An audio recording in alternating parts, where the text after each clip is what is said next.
Another big week ahead of us on the podcast. Our inbox is rather full of questions from listeners who are asking about remarriage after the death of a spouse. Here are two of those emails. Pastor John, my name is Preeti, Preety, Preeti, from Indonesia. In July of last year, I lost my loving husband. He went in for surgery that was not supposed to be life-threatening, but he never woke up from the anesthesia. I was and remain in shock. We have been married for 8 years, blessed with 2 beautiful daughters. My husband has been actively serving the Lord since the age of 18, while most of his friends are Hindu. His life was all about the gospel. We started a church and a few gatherings. He loved people dearly, compassionate, and generous. My question to you is this: are there verses in the Bible that encourage widows to remarry? That sounds disturbing to me right now. My question is, what's left for me to hold on to in my relationship between my husband and me? I long to be always called his wife. But is that wrong? Each day I wait to be reunited with my husband again. Thank you, Pastor John. And then the second email comes in from Patricia, who asks more directly, Pastor John, does the Bible allow remarriage after the death of a spouse? What would you say to these ladies, Pastor John? Well, this is really fresh, it sounds like, and very present in the heart of Preeti. I don't know Patricia's situation, but let me start with principles and then get to the point of Preeti's heart and the decision she's facing. Remarrying after the death of a spouse is pretty clearly addressed by Paul at least twice, and by Jesus as well. In Romans chapter 7, verses 2 and 3, Paul says this: a married woman is bound by law to her husband while he lives, but if her husband dies, she is released from the law of marriage. So there's the first statement. Accordingly, she will be called an adulteress if she lives with another man while her husband is alive. But if her husband dies, she is free from the law. And if she marries another man, she's not an adulteress. So twice. Verse 2, if her husband dies, she's released.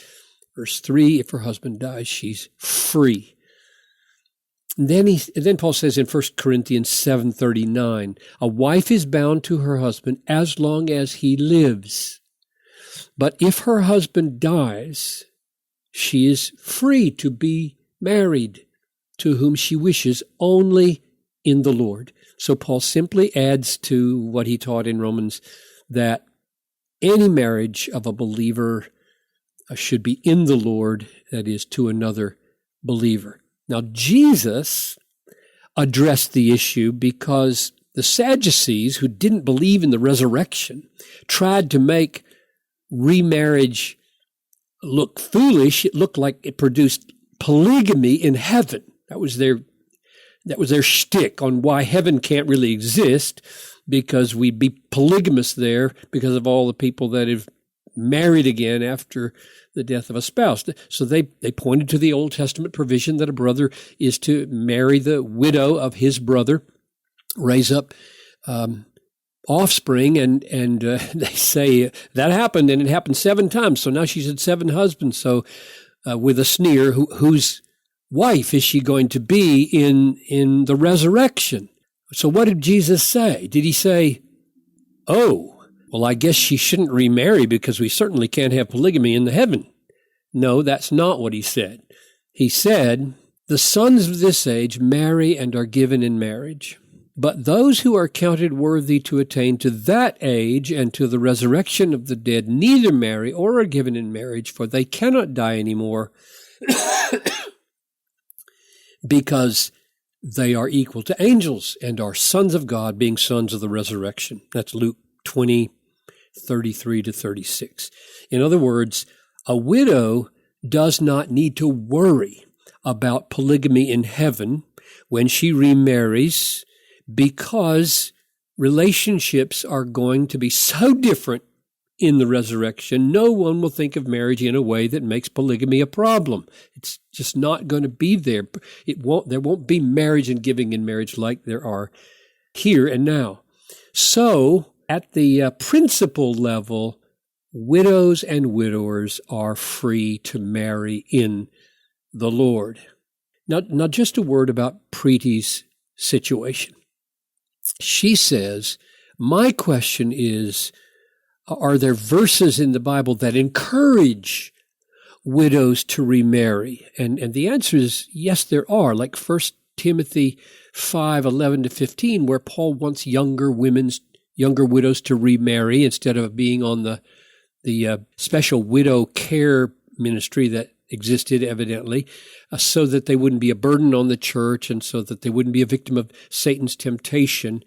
But I would caution to say that what Paul means there is command to marry, because of 1 Corinthians 7:39, where it says they are free to remarry whom they please, only in the Lord. It's not as though Paul is, I think, providing an absolute here that every widow must remarry any more than that every person must marry in the first place.